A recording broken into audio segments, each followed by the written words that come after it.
চিতালমারি থেকে আমরা জানিয়ে দিতে চাই, বাংলাদেশের আব্বা আবু জাহেল জাবুল হাবিব উত্তরসূরিতে জন্ম নিয়েছেন, যারা আমার নবীর বিরুদ্ধে কথা বলেন, রাসূলের শান নিয়ে কথা বলেন, বাংলার মুসলমানের ধমনীতে এক বিন্দু রক্ত যদি থাকেন তা নিয়ে জিহাদ করবেন, কাপড়ের কাপড় মাথায় বিঁধেন, নবী বিরোধী ইসলাম বিরোধীকে দেশ ছাড়া করে মামুর বাড়ি পাঠিয়ে দেবে।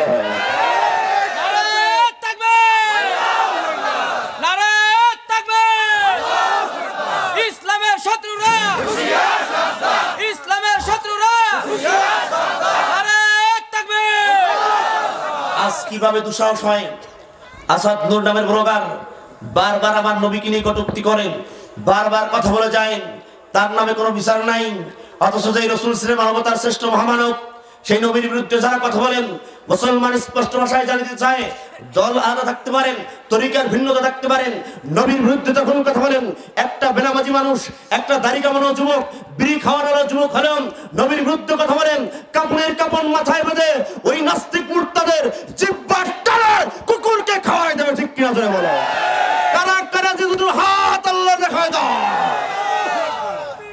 আসে যদি বাধায় বুলেটের গর্জন, তোমার জন্যে পারি শাহাদাত অর্জন, লড়তে পারি আমি পাহাড় সম, যদি কাছে ডেকে নাও গো আমায়, মন শুধু যেতে চায় বারে বার মদিনায়, মরুর দুলাল যে চানি রবে ঘুমায়। আল্লাহুম্মা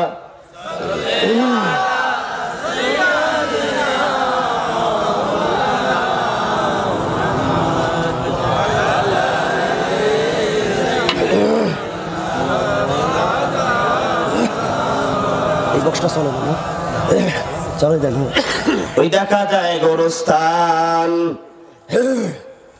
ওই আমাদের ঘর, ওইখানেতে থাকতে হবে সারা জীবন ভর।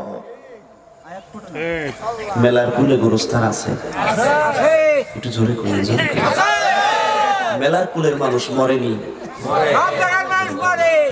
যারা বিগত বছরে বলেছিল খেলা হবে তাদের বুঝি মরণ নাই, জোরে কয় না কেন? ওই দেখা যায় গোরস্থান, ওই আমাদের ঘর, ওইখানেতে থাকতে হবে সারা জীবন ভর।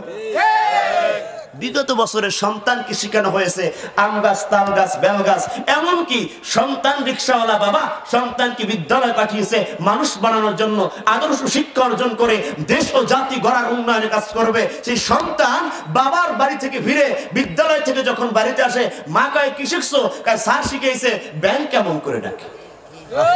জোরে করে না? শুধু তাই নয়, ইহুদিদের সূক্ষ্ম ষড়যন্ত্র করে এই সোনার বাংলার 14 কোটি মুসলমানকে মুশরিক বানানোর জন্য, ঈমান হারা বানানোর জন্য আদমের মতো শ্রেষ্ঠ জাতিকে, আদমের জাতকে তারা বানরের জাত বানিয়েছিল। আর আস্তে করে বলেন, এই বিশ্বাস যারা লালন করে, এই বিশ্বাস যারা লালন করেন, বিন্দু মাত্র ঈমান তাদের অন্তরে থাকতে পারে? পারে? ঈমান থাকতে পারে না। আমরা বলেছিলাম জেল হোক,